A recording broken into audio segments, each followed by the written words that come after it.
Muy buenas tardes a todos. Muchas gracias, Javier, por darme la oportunidad de estar presente en la iniciativa de formación del campus del CESPE.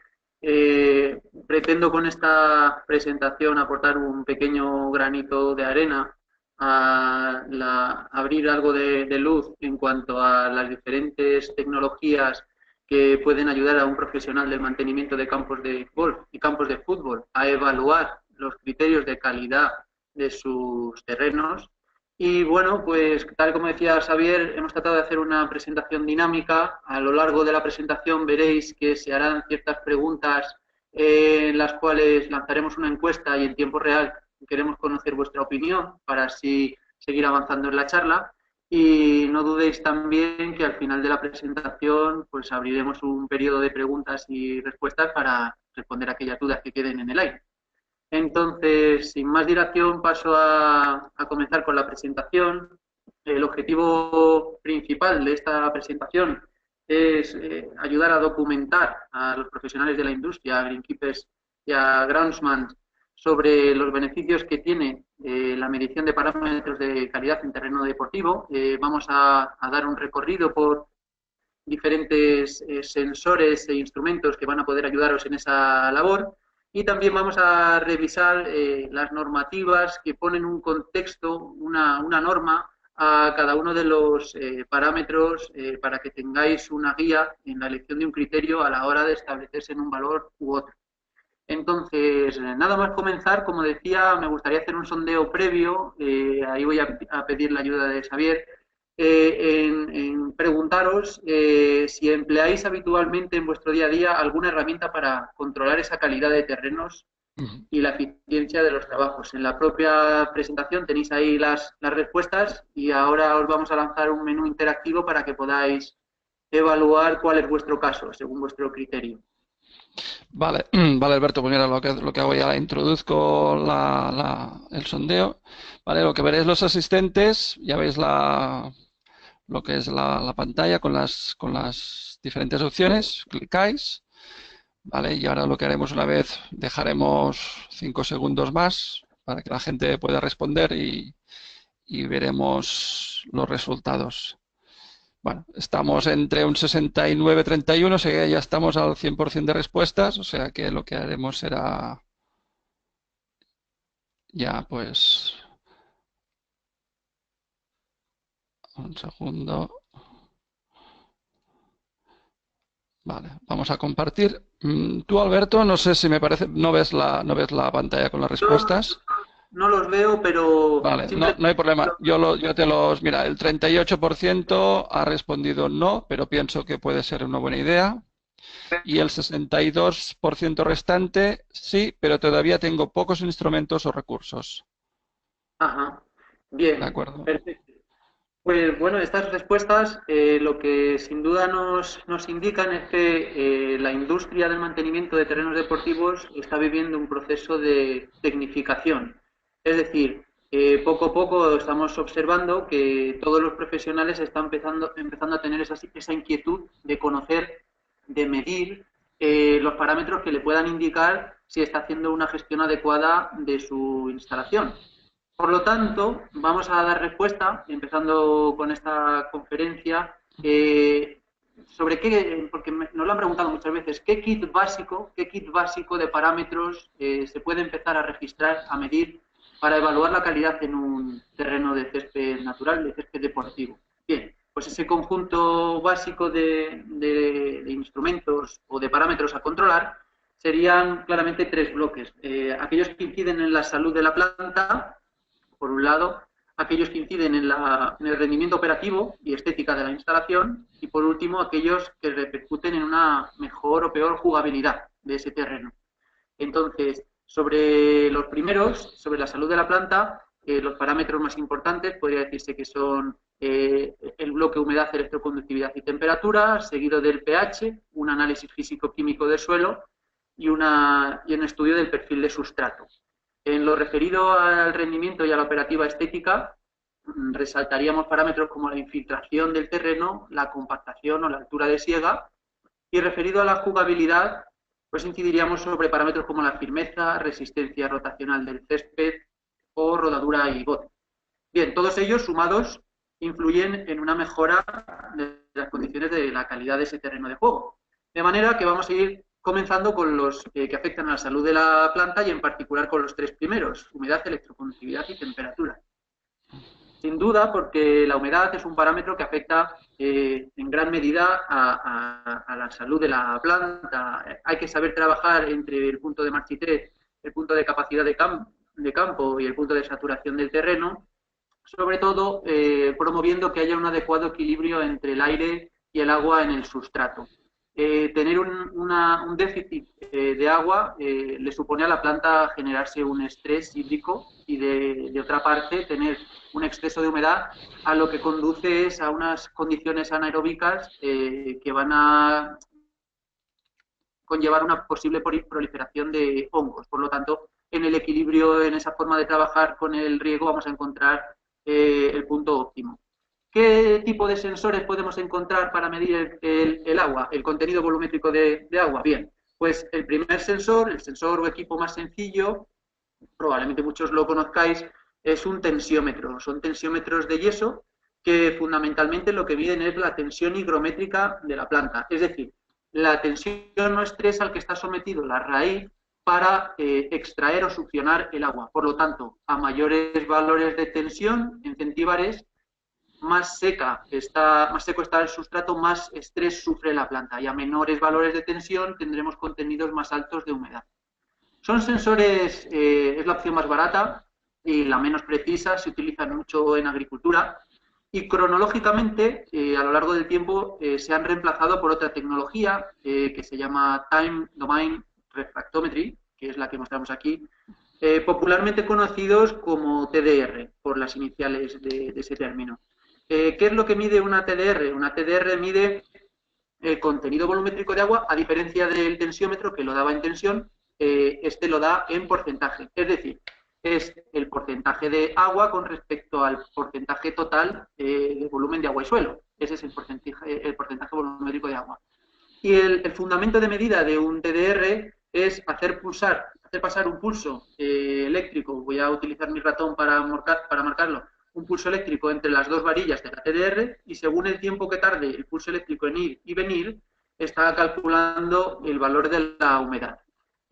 Cuanto más humedad haya en el medio, el pulso eléctrico tarda más tiempo en ir y venir en ese camino. Por lo tanto, valores de pulsos más lentos, como digo, representan que hay más contenido de agua y viceversa. Este es el fundamento de la TDR. Y bueno, pues ahora explicaré un poco cronológicamente cuál es la tecnología que más novedosa ha podido salir al mercado y cómo mide. Ese es el caso de los sensores de impedancia coaxial. Los sensores de impedancia coaxial, en lugar de hacer pasar un pulso eléctrico entre las dos patitas, lo que hacen es inyectan un pico de energía sobre el suelo y como el suelo puede ser tratado como un condensador, la diferencia entre la energía que se inyecta al suelo y la energía que recibe de vuelta sería la energía que ha sido almacenada dentro de ese suelo, dentro de ese medio, actuando como un condensador, ¿no?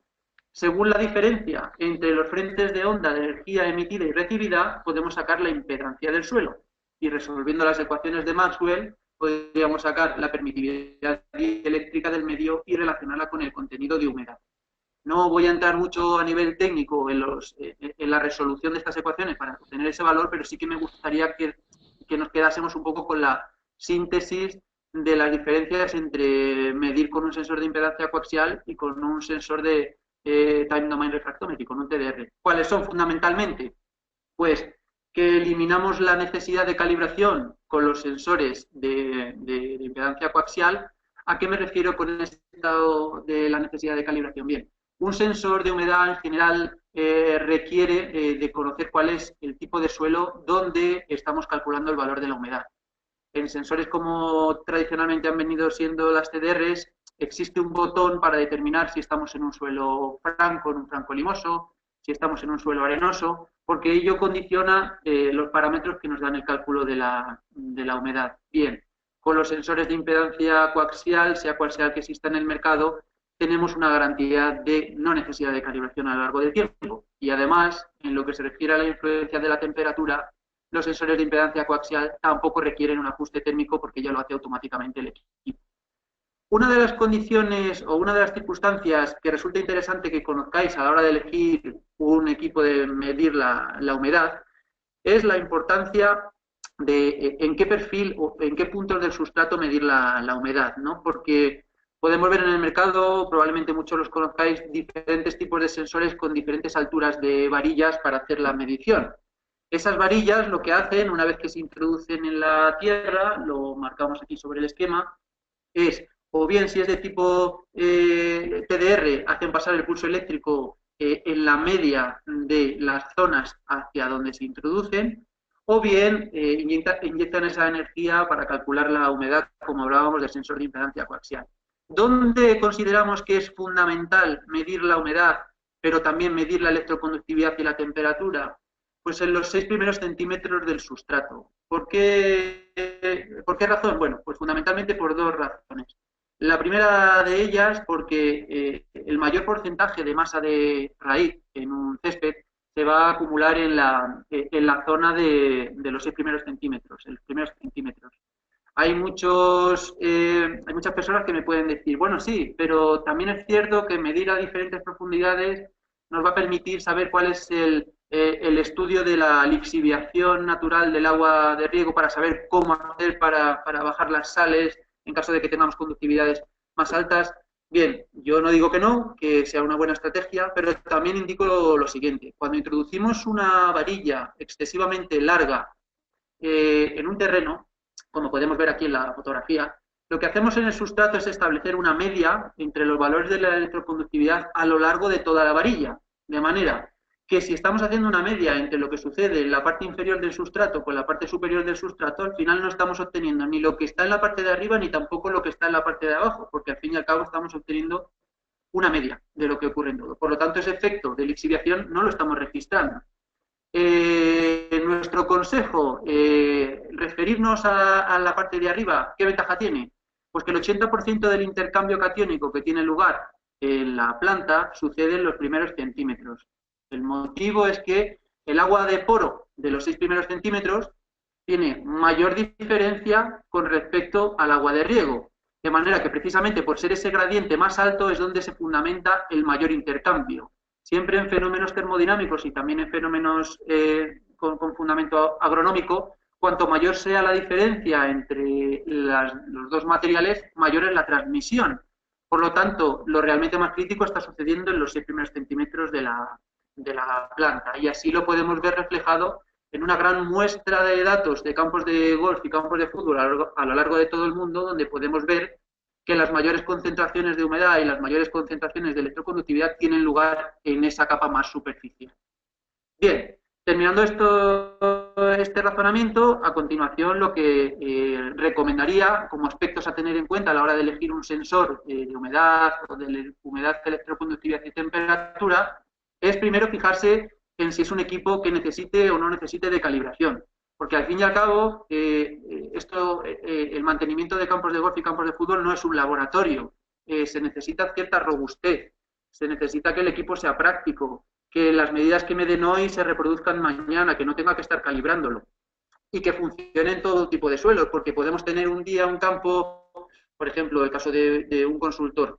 Hoy va a un campo, mañana va a otro campo y en uno tiene unos perfiles push-up, en otros tiene una construcción de greens Susga, o incluso dentro de un mismo campo de golf podemos tener diferentes tipologías de construcción de greens y por lo tanto necesitamos un sensor que nos funcione en todas ellas. Hay que buscar una tecnología que sea sencilla y práctica, que la información también nos la dé de manera muy intuitiva, que sea fácil de interpretar. Si tenemos una herramienta para darnos mapas, para darnos gráficas, programar alertas, será un aspecto a tener en cuenta como punto muy positivo. Porque la clave de tener un sensor y utilizarlo es fundamentalmente la continuidad en el uso que le vayamos a dar. Las verdaderas decisiones o la verdadera información no sale de ir un día a un campo y tomar una muestra, sino que de verdad de donde salen es de tener un compromiso continuo con la evaluación de los parámetros en mi campo. Por lo tanto, tenemos que buscar tecnología que sea muy sencilla de usar y dedicarle un tiempo a ella, que al principio puede costar un poco de trabajo adoptarlo en la rutina del día a día del mantenimiento, pero a largo plazo nos va a repercutir en grandes beneficios. Bien, para pasar al siguiente punto, vamos a pasar ya de la humedad a electroconductividad y vamos a pasar de la humedad y vamos a pasar a la temperatura. ¿Por qué es importante la temperatura en la gestión del mantenimiento de un campo de golf o campo de fútbol? Bueno, pues por varios motivos. Uno de ellos es que es el principal indicador del estrés térmico de la planta. Existen especies que van a ser más o menos tolerantes a los rangos de temperatura que vive en el día a día del campo. Hay que tener también especial cuidado con el efecto de la humedad relativa. Podríamos pensar que la superficie de un green no está sometida a ningún riesgo por medir que son temperaturas relativamente bajas, pero si tenemos una humedad atmosférica alta, lo que estamos generando es le estamos impidiendo al suelo que transpire de manera natural, ¿no? Entonces, eso genera que no se pueda liberar calor del suelo y a pesar de que la temperatura foliar de la planta sea relativamente baja o media, podemos encontrarnos en que con el paso del día, por esa humedad relativa tan alta, el suelo se sobrecaliente dañando incluso la planta. Por lo tanto, bueno, pues podría ser un sensor de temperatura, un indicador de riesgos de refresco. ¿Qué herramientas podemos recomendar? Bueno, pues una de las herramientas que podemos recomendar son las curvas de greenkeeping, que las encontraréis por internet. ¿Qué es lo que hacen las curvas de greenkeeping? Bueno, pues uno mete su zona, la propia herramienta le reconoce la estación meteorológica más cercana y eso nos va a permitir saber cuál es el rendimiento de mi especie en particular para esa zona y podemos saber, por ejemplo, de cara a programar una resiembra, cuándo es el momento mejor de hacerlo, o, por ejemplo, las labores culturales, los pinchados, planificarlos de acuerdo a la variedad de cespitosa que mejor responde y en el momento del año que mejor va a responder a una recuperación. También nos va a servir esta herramienta para tener un seguimiento, un control del crecimiento de vamos a decir, la especie invasora más famosa, ¿no? La Coanua. Y también la propia herramienta, ¿en qué nos puede ayudar? A planificar la aportación de nitrógeno sobre el terreno, también basado en la temperatura. Claro, esta herramienta será tanto más precisa cuanto más local sea el dato que tomemos. Si en lugar de tomar el dato de la estación meteorológica a 30 kilómetros de mi campo, estoy tomando el dato de la estación, perdón, el dato del césped del green del 3, obviamente la información que estoy teniendo es muchísimo más precisa. Bien, a continuación, otro parámetro importante, la salinidad. La salinidad, ¿por qué es la salinidad un elemento crítico en la salud del césped? Pues porque afecta bueno, puede generar sequía osmótica, es decir, cuando tengo un medio salino en el entorno de la raíz, lo que estoy haciendo es que ese medio salino, por diferencia de concentración de iones, va a sacar el agua de la planta, de la raíz, del mismo modo que cuando vamos a la playa, nos bañamos y estamos mucho tiempo, pues la salinidad del mar lo que hace es nos saca el agua de los dedos y salen como rugosos, pues parece que se le ha perdido el agua, ¿no? Pues a la planta le va a ocurrir lo mismo. ¿Dónde están las fuentes de ese problema de posible salinidad alta? En el agua de riego, en los propios iones que tenga el suelo o en los iones que le aportemos al césped con la aplicación de químicos, de abonos, de fitosanitarios. Hay que medir muy bien esas acciones. Y desde luego, ¿cómo podemos medir esas acciones? Pues midiendo con un sensor de electroconductividad. Entonces, una de las cuestiones realmente importantes que hemos de tener en cuenta todos los profesionales es que la humedad es un parámetro que depende de la humedad. ¿Por qué? Porque los sensores de electroconductividad necesitan de un medio acuoso para medir la electroconductividad. Si tenemos un suelo totalmente seco, la conductividad que nos va a dar el sensor va a ser cero, pero no porque tengamos el mejor suelo del mundo sin ninguna conductividad, sino porque no tenemos una pasta acuosa donde el sensor puede trabajar, puede funcionar. De manera que lo que vais a observar con los sensores de electroconductividad es que a medida que vais humectando la zona donde estáis midiendo, vais a llegar a vuestro régimen de máximo valor de electroconductividad y luego a continuación veréis el efecto del lavado de sales. En un laboratorio, cuando nos dan un análisis de muestra de suelo, vemos una electroconductividad. ¿Qué electroconductividad es esa? Esa es la electroconductividad de extracto de pasta saturada. Lo que hacen es, nos van a colmatar una muestra de suelo hasta llenarle todos los poros y cuando ya no tiene más capacidad de asimilar agua a ese suelo es cuando introducen el sensor de electroconductividad y ese es el valor de la electroconductividad de pasta saturada. Bien, ¿ese es un valor operativo en el día a día del mantenimiento? Sin duda que no. ¿Por qué? Porque no vamos a no vamos a saturar el campo cada vez que queramos medir la electroconductividad. Lo que recomendamos es que a partir de ahora, cuando tengáis un sensor de electroconductividad, os fijéis en el valor de la humedad a la cual estáis tomando esa electroconductividad y siempre hagáis lo mismo. Es decir, si vais a medir siempre la electroconductividad en el campo cuando la humedad sea al 30%, descartar las medidas de electroconductividad que no sean referidas a una humedad del 30%, porque pueden ser superiores por el hecho de tener más medio acuoso o inferiores por tener menos, pero no habría que falsear la lectura de la electroconductividad, siempre quedaros con el valor de la humedad fijo, constante. Hay tecnologías o hay empresas o en general profesionales que lo que recomiendan es desacoplar el efecto de la humedad del efecto de la electroconductividad. ¿Cómo se hace eso? Bueno, pues os planteo que hagáis el siguiente cociente. Dividís el valor de la electroconductividad entre el contenido volmétrico de agua, lo multiplicáis por 100 y ese indicador es un indicador de salinidad que sin duda va a ser más estable a pesar de las diferentes aportaciones de agua. Y si bien es cierto que es un parámetro físico que no tiene sentido, un sentido físico de cómo pueda ser el de la electroconductividad en el laboratorio, sí que es un indicador para que vosotros sepáis el efecto de la aplicación de un químico, el efecto de un riego con excesiva salinidad, etc. Bien, estos tres parámetros de los que he hablado son parámetros referidos a sensores portátiles, pero también tenemos tecnología enterrada, sensores de suelo. Voy a hacer también un recorrido aséptico en cuanto a diferentes tecnologías que tenemos de sensores enterrados, que fundamentalmente las tres más conocidas puedan ser el sensor TARWORD de Toro, el sensor ISS de Reinberg y el iTracker de Stevens. Bien, esas tres tecnologías, al estar enterrados en el suelo, han generado las siguientes dificultades que yo os puedo explicar. La primera dificultad que puedan generar es que cuando hay que hacer una labor de pinchado, una labor cultural sobre el terreno, existe un gran riesgo de dañar esa tecnología. Podemos estropear el sensor porque obviamente hay muy pocos centímetros desde la parte donde se hace una labor cultural y donde se entierra el sensor. Y la segunda gran dificultad es que en el golf o en el fútbol el sustrato y el césped es muy variable a lo largo de una superficie.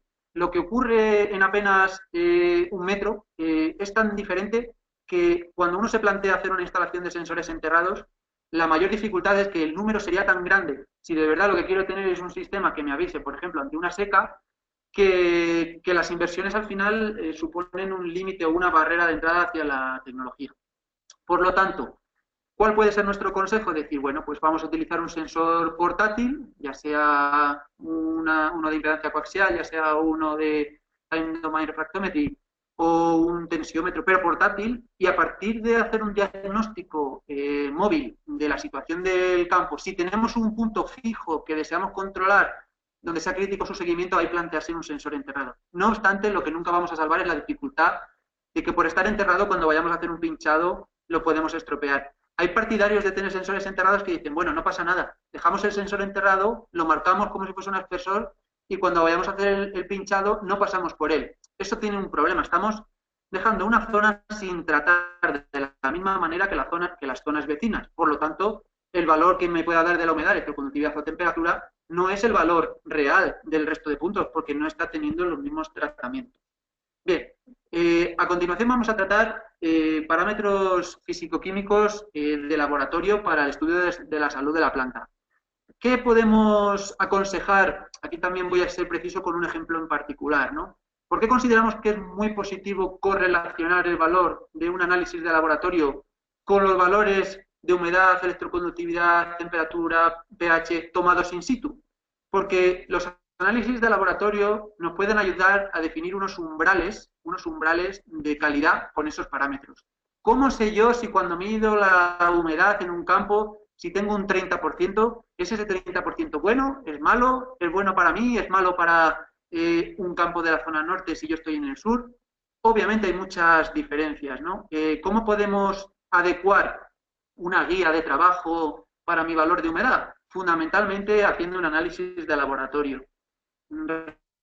Recomendamos que hagáis un análisis de laboratorio de pasta saturada, que una vez que colmaten la muestra de suelo, llenen todo el poro disponible por esa planta, por ese suelo, lo llenen de agua, si nos sale un valor como el 60%, eso querrá decir que el volumen total de poro que tengo en ese suelo es un 60%.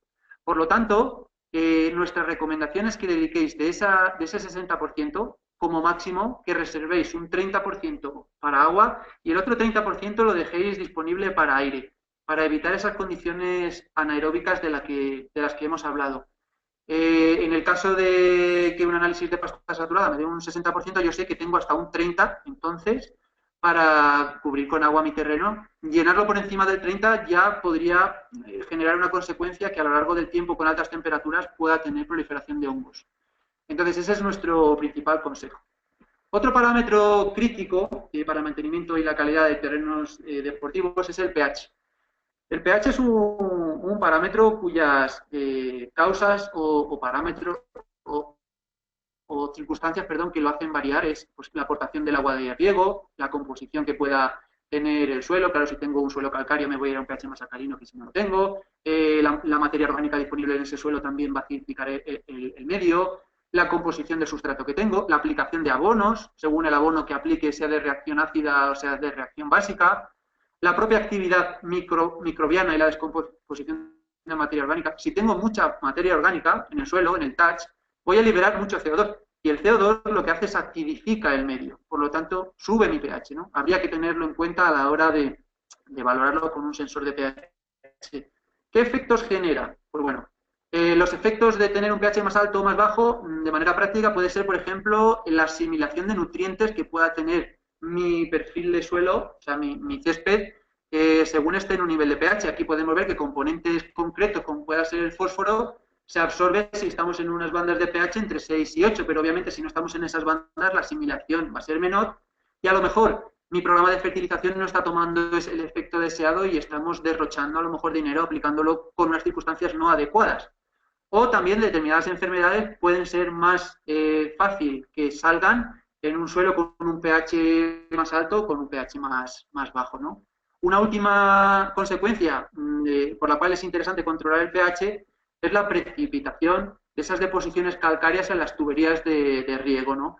Hay que tener controlado el pH también en el agua de riego para evitar o para alargar la vida útil de las tuberías de riego. ¿Qué tecnologías tenemos diferentes para medir el pH? Por un lado tenemos los típicos medidores de pH con electrodos de vidrio, ¿no? Los de siempre, que son los que veis en la parte izquierda de la imagen. Y por otro lado, los de la parte derecha son los nuevos sensores ISFET que tienen fundamentalmente la ventaja de que no son necesarios que se guarden en seco. Nos ha pasado muchas veces que algún profesional ha venido con un sensor de electrodo de vidrio diciendo es que parece que la medida se ha quedado congelada. Eso ocurre si no mantenemos siempre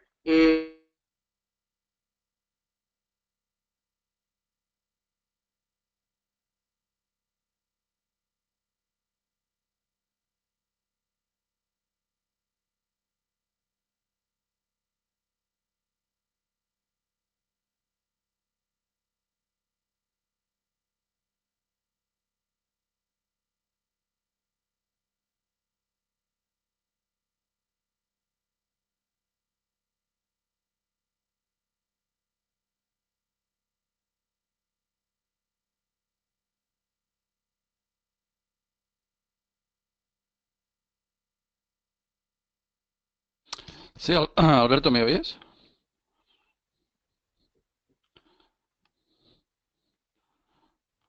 Alberto, ¿me oyes? Bueno, me parece que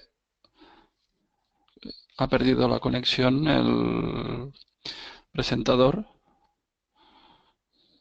Yo creo que tiene problemas de conexión porque el ancho de banda no debe ser suficiente.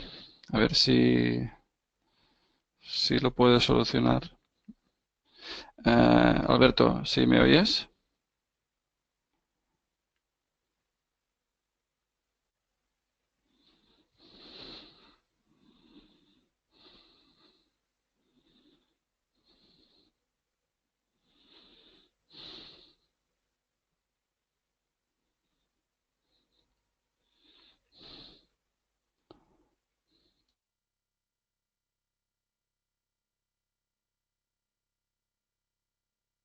hacer un seguimiento de la estrategia de pinchado, de la estrategia de pinchado. No sé si me vais siguiendo. Alberto, ¿me oyes?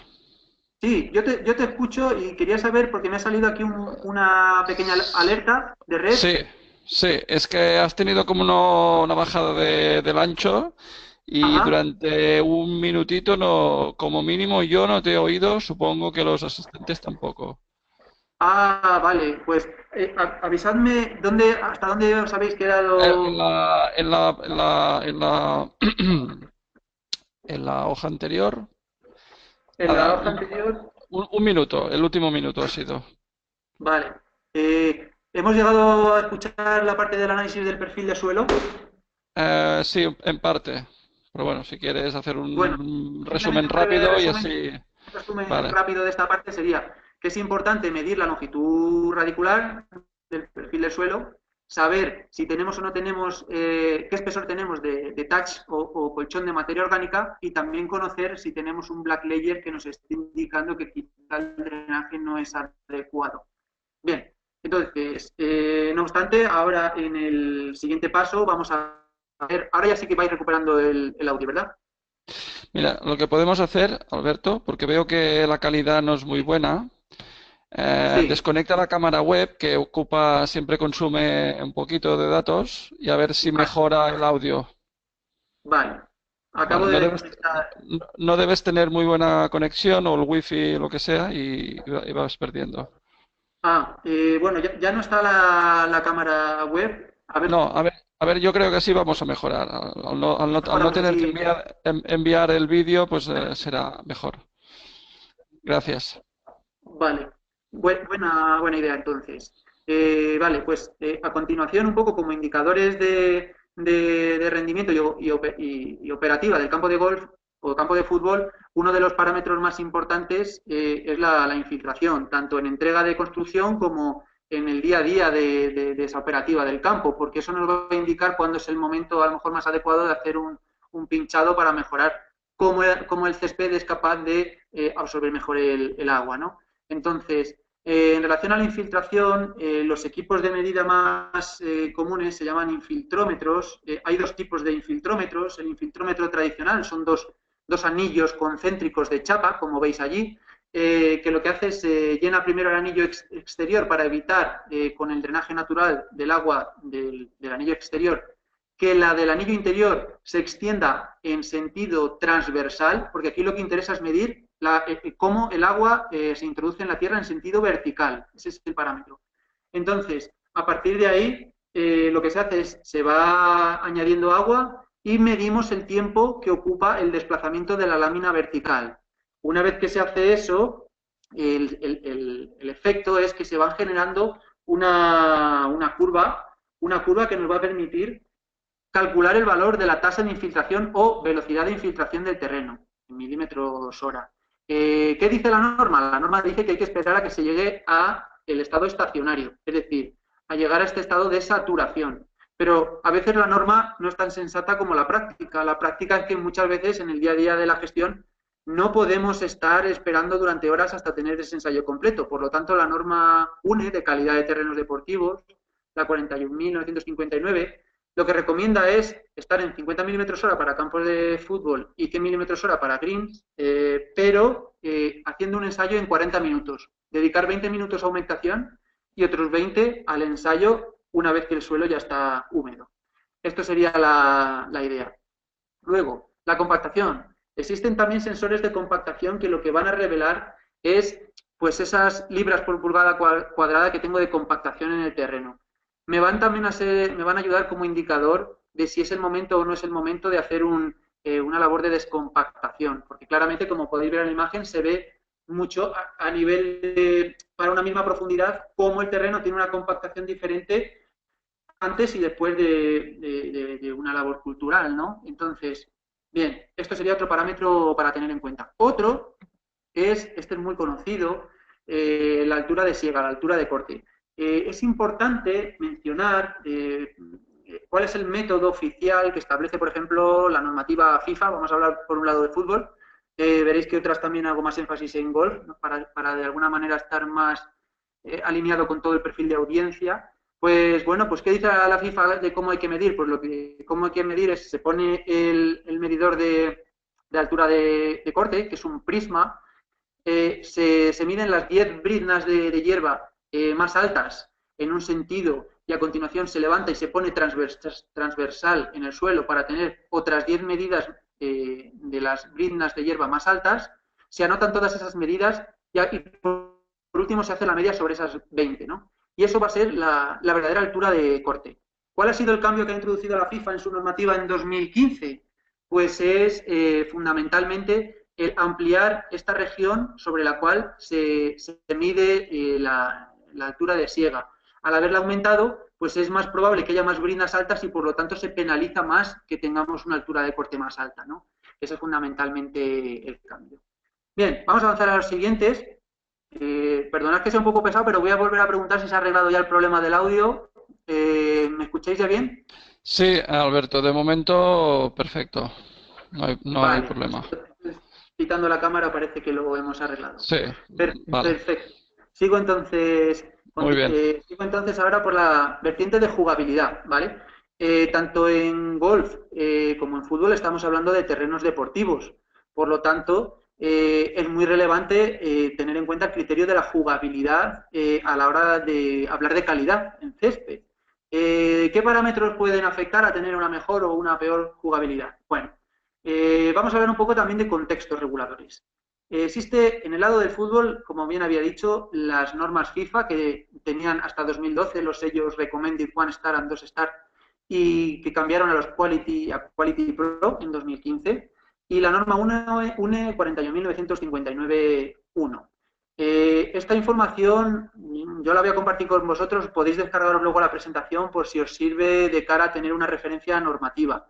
Pero lo que sí que es cierto es que ahora está muy en boca de todo el mundo en la industria del fútbol el reglamento de la retransmisión de derechos audiovisuales, cómo la Liga de Fútbol Profesional ha establecido unos criterios de cada uno de los parámetros de lo que hemos hablado para homogeneizar la calidad visual de los campos de fútbol en España. Del lado del golf, ¿qué contextos normativos podemos mencionar? Bueno, pues la norma, la 188.001. En particular, lo que merece la pena estudiar son los requisitos para la prestación de servicio en esa sección que dice mantenimiento y gestión medioambiental de campos de golf. También la normativa ISO 9001 y la 14001, que es extensible a cualquier tipo de empresas. Y también son conocidos los sellos GIO, ¿no? Que están también muy en boca en el sector del golf. Esos serían los contextos normativos. Ahora bien, ¿qué parámetros son entonces los que podemos dar seguimiento en el día a día de las operaciones? Por ejemplo, dureza o firmeza y desplazamiento vertical. Existen dos tipos de tecnología. Por un lado tenemos el martillo de Clegg y por otro lado tenemos el sensor TrueFilm. Los dos están aquí, a la izquierda el martillo de Clegg y a la derecha el TrueFilm. Bien, en estos casos lo que es recomendable es, por ejemplo, la USGA, como veis aquí, recomienda para golf este equipo, si bien es cierto que también se podría usar el martillo de Clegg, pero teniendo en cuenta que tenemos que utilizar un martillo de 0,5 para greens y que el de 2,5 es el típicamente utilizado, 2,5 kilos, para fútbol. Luego, mucho cuidado en utilizar el martillo de Clegg indistintamente en golf y fútbol porque deberíamos de adecuar el peso del martillo. ¿Qué me dice uno y otro sensor? Bueno, el sensor TrueFilm que vemos aquí en la parte derecha, bueno, lo que me está dando al lanzar el martillo es lo que se hunde, la bolita de la parte de abajo, al lanzar el martillo de arriba abajo. Eso indirectamente me está dando en pulgadas el espesor del touch. Por lo tanto, eso me va a poder marcar si la firmeza es adecuada, pero también correlacionarlo con un parámetro físico tangible, que es el espesor del touch. No ocurre lo mismo con el martillo, que me da el valor en gravities. En gravities, ¿qué es un gravity? Un gravity es la medida de la deceleración que sufre el impacto de la bola al caer en el suelo. Por lo tanto, la lectura de los gravities va a la inversa. A mayor valor de gravity, tengo una mayor deceleración, por lo tanto el suelo está más duro. A menor valor de gravities, tengo el suelo más acolchonado. Existen estudios de Mika Good, al que probablemente todos conozcáis, que determinan que se puede correlacionar el nivel de humedad con el nivel de firmeza. Es decir, a menores niveles de humedad tenemos el césped más firme. Eso se puede ver en el día a día del mantenimiento. y mayores niveles de humedad, pues tenemos el suelo pues más acolchonado, más blandito, ¿no? Entonces, esto es relativamente cierto en el sentido de que hay que saber que también hay un factor que puede influenciar en la firmeza del green, ¿no? O del césped, y es el valor de la materia orgánica. Podríamos estar hablando de la misma humedad y, sin embargo, un césped con mayor touch, con mayor materia orgánica, estaría más acolchonado que el que no la tenga, ¿no? El que se haya hecho una labor cultural para retirarla. Por lo tanto, cuidado con la interpretación, porque es importante tener en cuenta tanto la humedad como la materia orgánica en el cálculo y la evaluación de la firmeza. De estas tecnologías, por ejemplo, hay tecnologías que ya vienen con herramientas muy novedosas, que vienen con Bluetooth, que incluso pues, bueno, pues te permiten tener mapeado con un GPS que también traen pues, los niveles de firmeza en la superficie deportiva.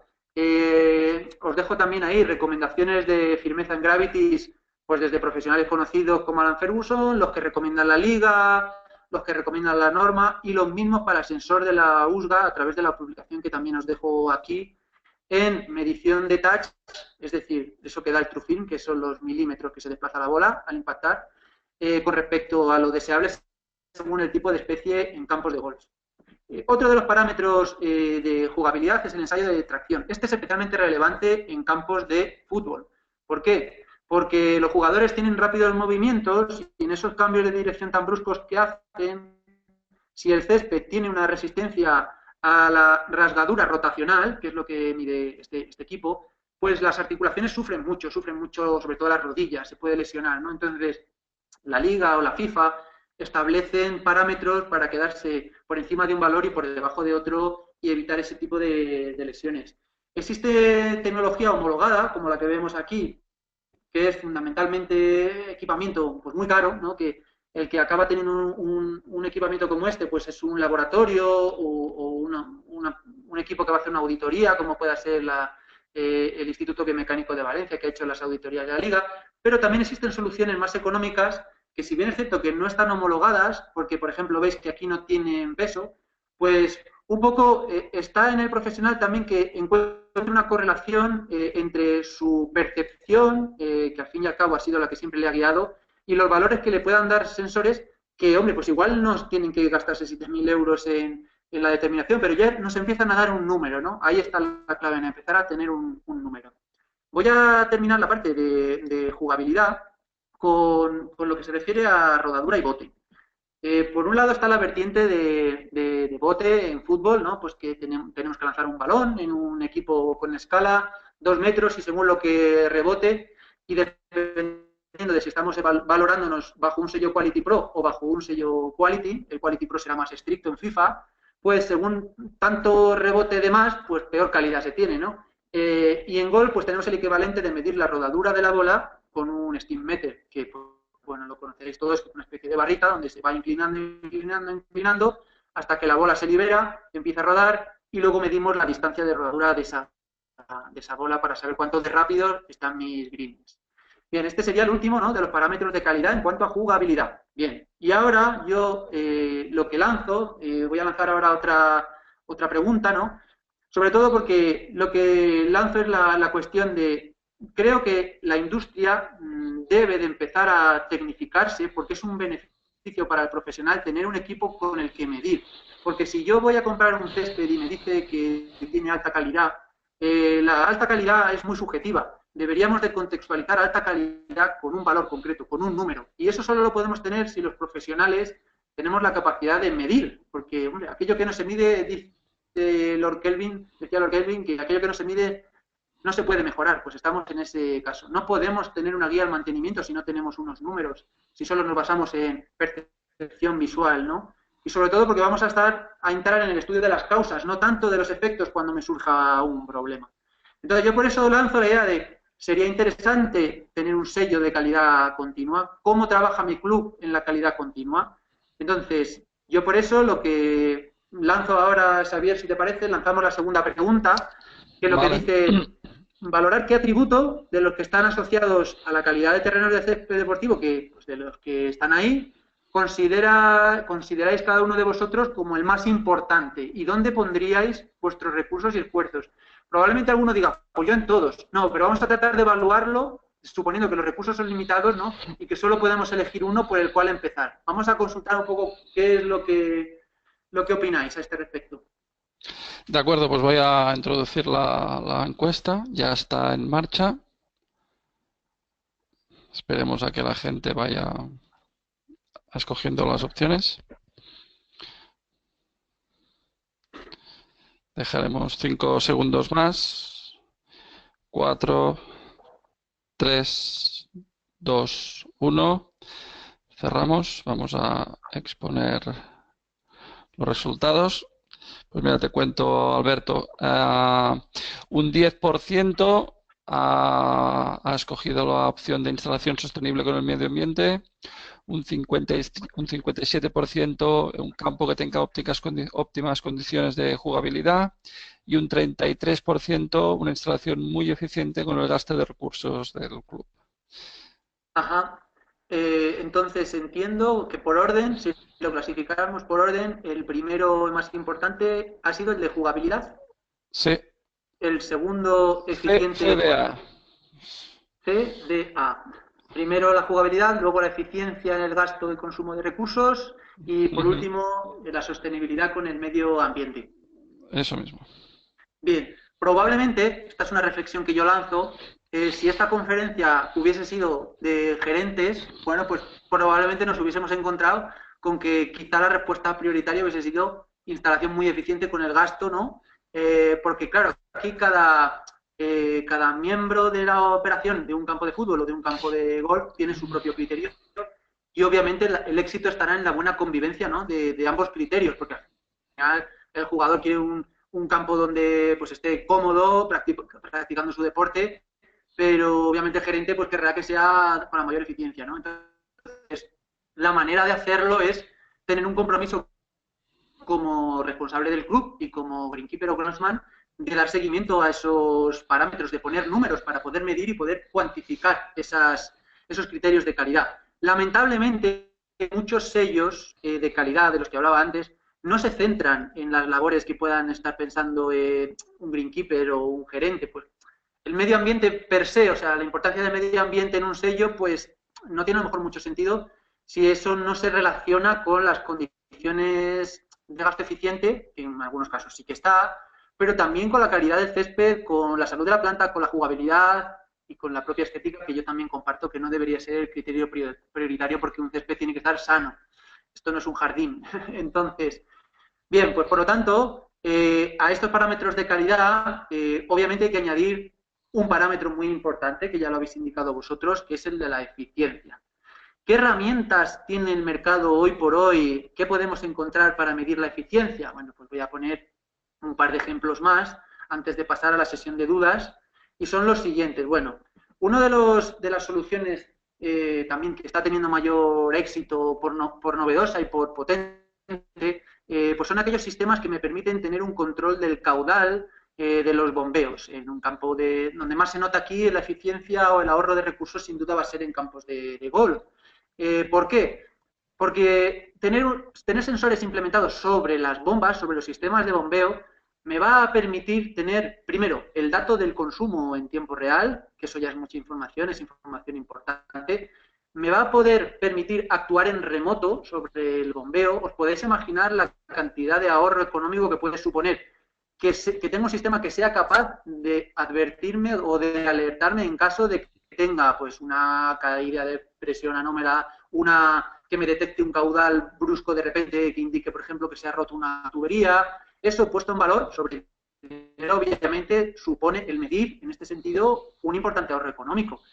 También me va a permitir sistemas como estos tener una monitorización del consumo de agua y electricidad.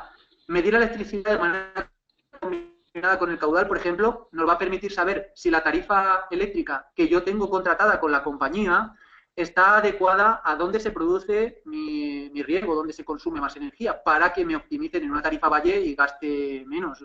O, por ejemplo, si tengo un problema, una avería, una sobretensión en mi campo de golf, ¿cómo yo me justifico frente a un seguro para avalar que la instalación o que el dolo o la falta ha venido por la compañía eléctrica? Pues solo si medimos cosas como estas.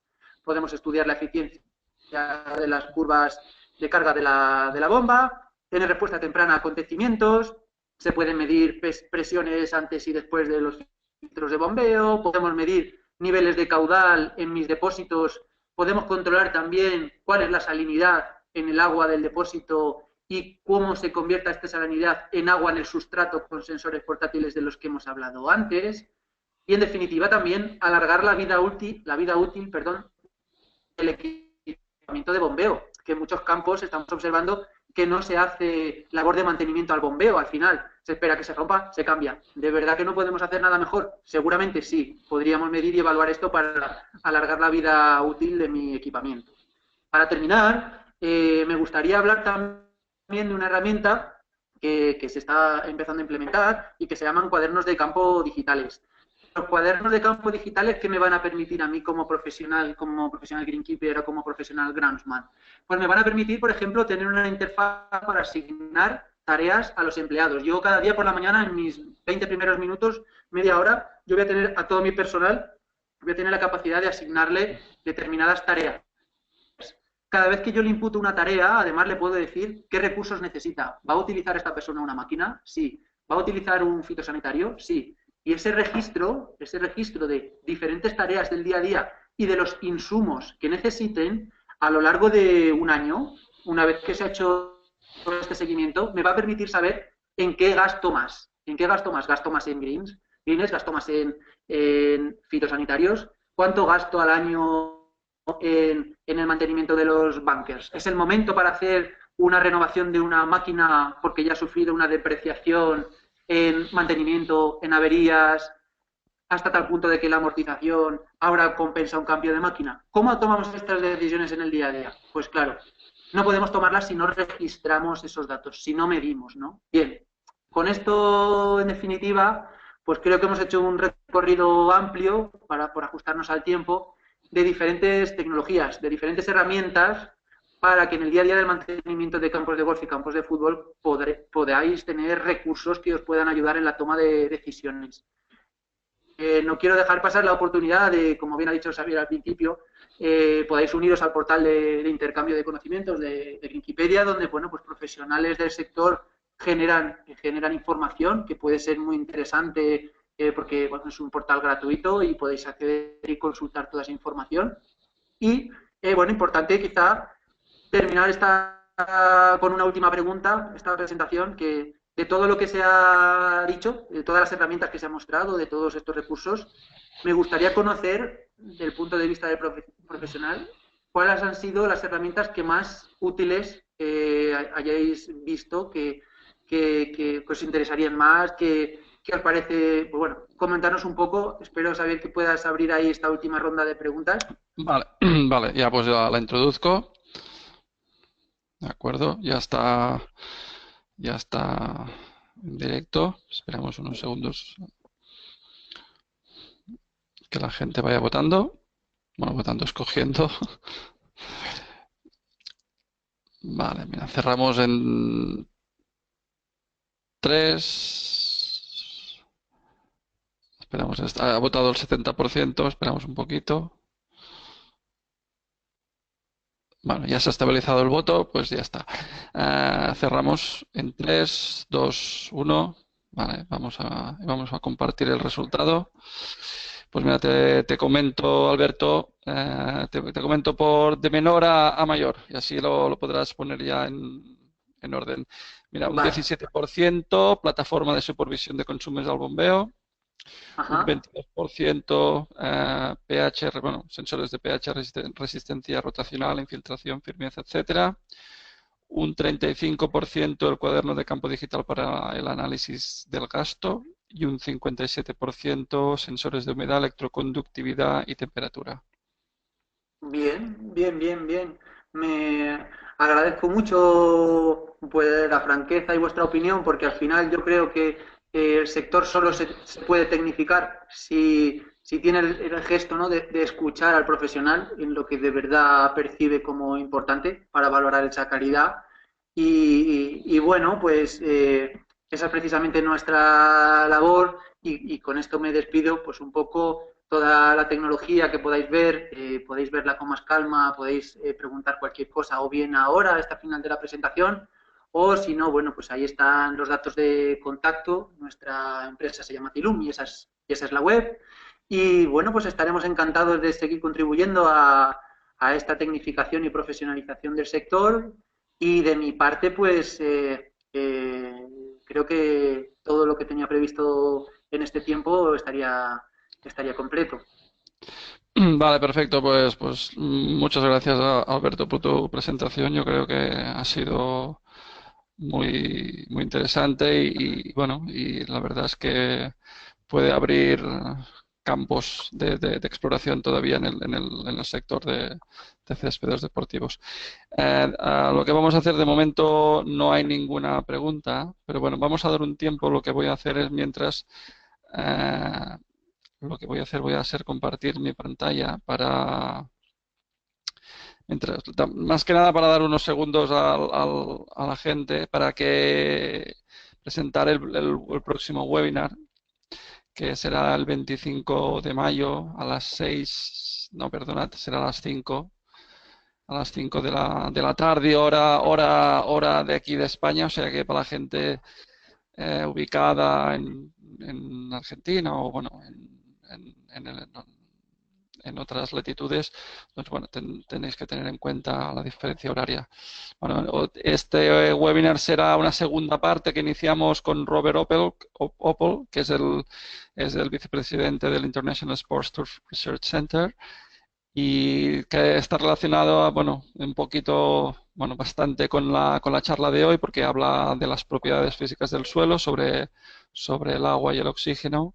O sea que yo creo que será más que interesante seguir la charla, la segunda parte de esta charla, después de haber oído la presentación de Alberto, porque así, bueno, podremos ligar bastantes cosas.